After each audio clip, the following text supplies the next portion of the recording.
15/7/2024 আমার ফ্লাইট ছিল কলকাতা টু ইম্ফল।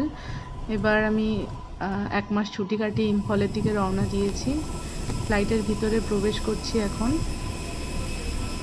আমাদের বোর্ডিং পাসগুলো চেক করা হচ্ছিল। এবার আমি আমার সিটের দিকে যাচ্ছি। আমার 20A উইন্ডো সিট ছিল, কিন্তু এখানে একটুখানি লাইন ছিল, যেহেতু সবাই সবার সিটে বসছিল, ব্যাগ রাখছিল। আমি আমার সিটে বসে পড়েছি। আর উইন্ডো সিট হলে একটু এক্সট্রাই মজা লাগে, যেহেতু ভিউটা দারুণ দেখা যায়, উপভোগ করা যায়, 1 ঘন্টা ভালোভাবে কেটে যায়। তো এবার আমার প্লেনটা ছেড়ে দিয়েছে। যখনই প্লেনটা ছাড়ে মনটা তখন বড্ড খারাপ হয়ে যায়। একটা আনন্দও থাকে, কিন্তু তার সাথে সাথে খারাপ লাগাও থাকে যে আবার কবে বাড়ি আসবো কোনো ঠিক নেই।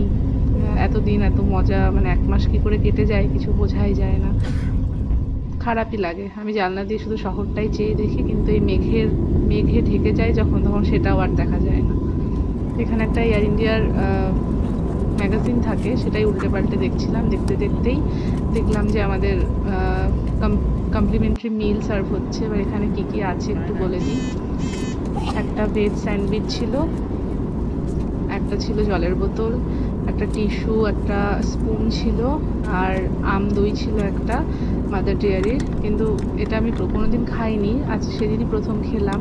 খুবই সুন্দর। আর আমার প্রচণ্ড খিদে পেয়ে গেছিলো, আমি খাওয়াও শুরু করে দিয়েছিলাম তখনই, যেহেতু সকালের ফ্লাইট, আমি কিছু খেয়ে বেরোইনি। তো সেটাই মিলটা আমি এনজয় করছিলাম। আর খুবই টেস্টফুল ছিল। সাথে চিজ স্যান্ডউইচ ছিল একটা, এটাও ঠিকঠাক ছিল খেতে।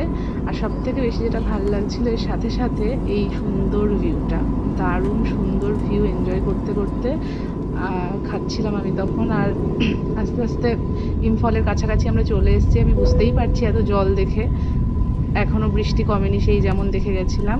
এবার আমরা ইম্ফলের রানওয়েতে প্রায় চলেই এসেছি, এখনই প্লেন ল্যান্ড করবে। এই যে রানওয়ে দেখা গেছে। এবার আমরা নেমে যাব।